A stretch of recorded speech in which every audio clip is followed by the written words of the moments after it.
What's up, people? I'm back. It's Melissa King, myEcon home-based business owner. I'm pumped because today is March 10th, 2022, which means I have been coming live or I've been sharing with you guys every day for 10 days in the month of March. We are here for my very own sorry, I had to catch my computer.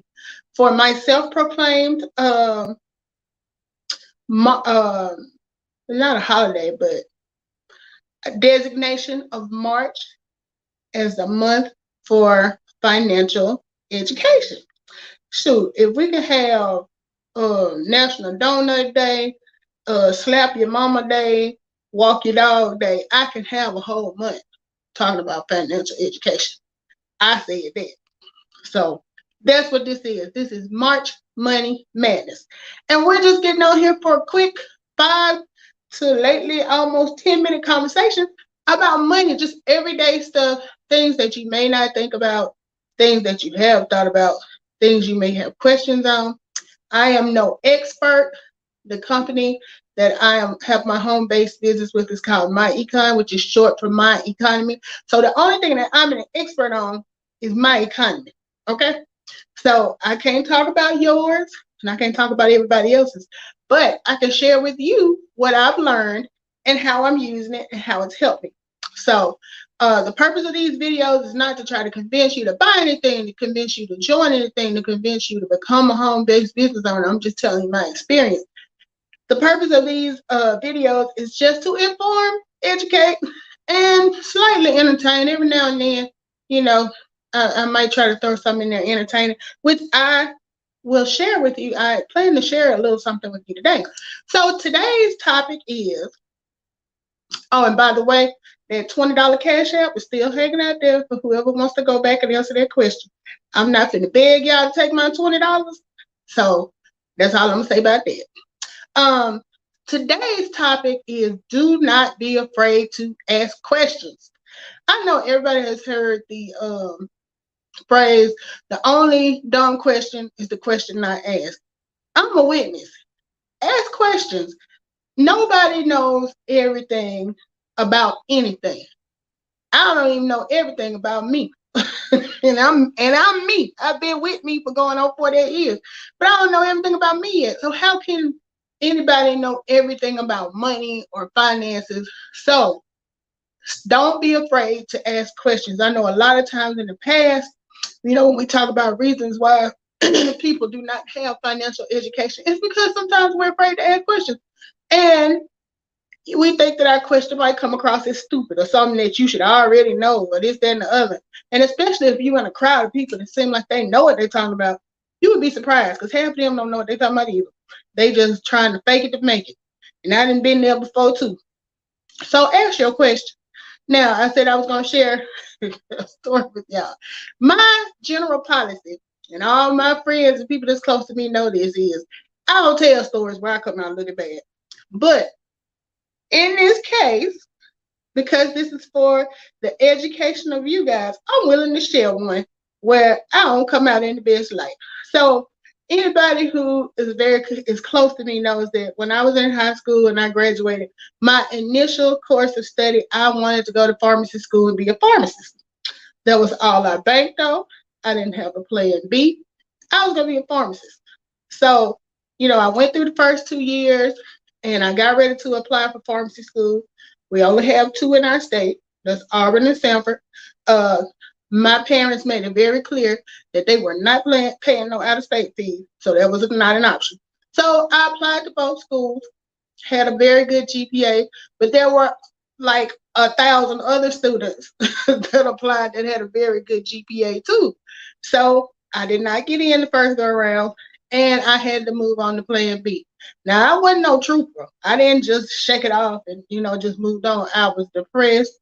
I was aggravated.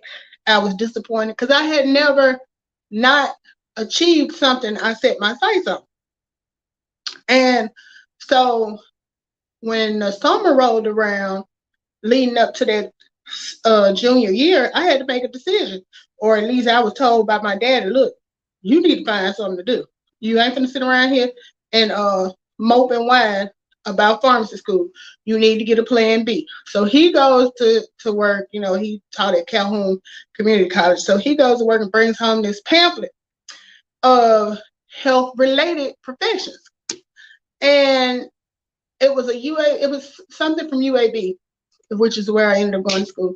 And it was about health related professions. So I looked through the pamphlet and I'm like kind of looking to see what the prerequisites are compared to what I had already taken, because everything I was taking was geared towards pharmacy. So did my compare and contrast, saw which one looked more closely to what I had already taken, meaning I'm not going to have to take a whole bunch of crap to finish school on time.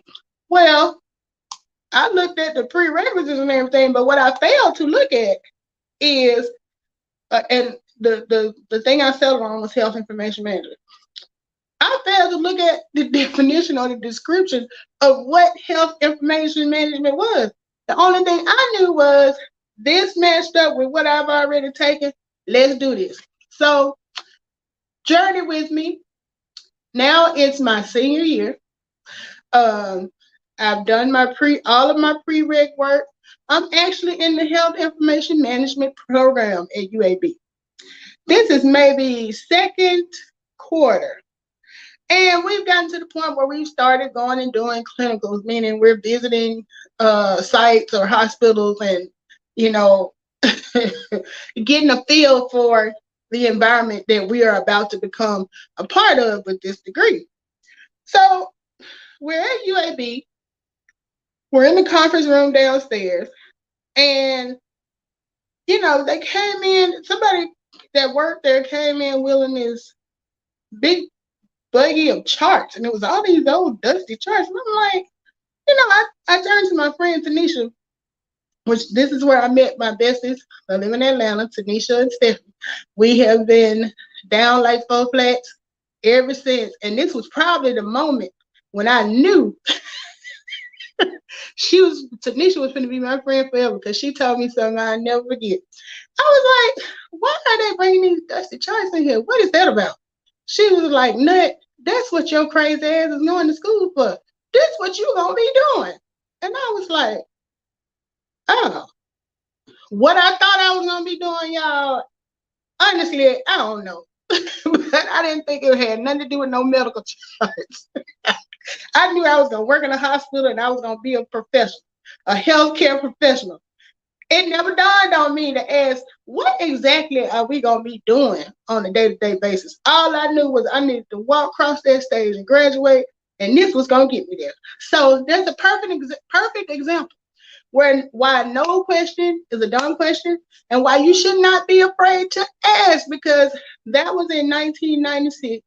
Here we are, almost 30 years later, and it worked out. So I guess the story don't make me look too bad, but y'all get my point. Ask questions. Don't be afraid to ask questions about money.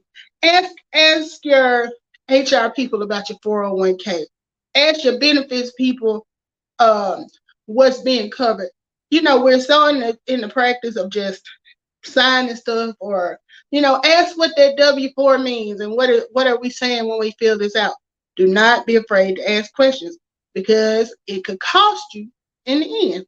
So I rambled on till it's almost 9 minutes. So y'all gonna have to start slapping me on the hand and telling me, look, you said 5 minutes. But anyway, thank y'all for joining me today. I hope my embarrassing story makes you think and start asking more questions. In the comments today, I would like for you to leave for me an example of when you didn't ask questions and you wished you had them. Until tomorrow, happy Thursday, and y'all have a great day.